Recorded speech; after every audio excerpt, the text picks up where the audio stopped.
దేవుడు దుష్టుణ్ణి శిక్షించడానికి వస్తే నిజంగా దుష్టత్వం పోతుందా?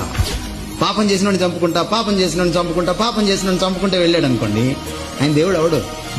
యేసు ప్రభు ఒక్కడే నేను చంపడానికి రాలేదని చెప్పాడు,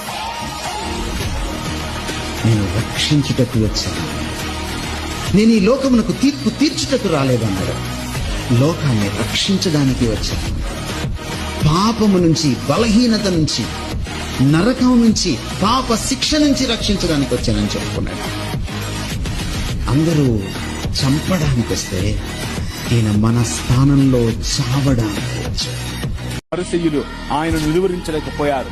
పిలాతు ఆయనలో ఎటువంటి తప్పు కనుక్కోలేకపోయాడు. హేరోదు ఆయనను చంపలేకపోయాడు. మరణం ఆయనను బంధించలేకపోయింది. సమాధి ఆయనను కట్టి పడేయలేకపోయింది. 3వ దినమున ఆయన సమాధిని గెలిచి లేచాడు. That is your king.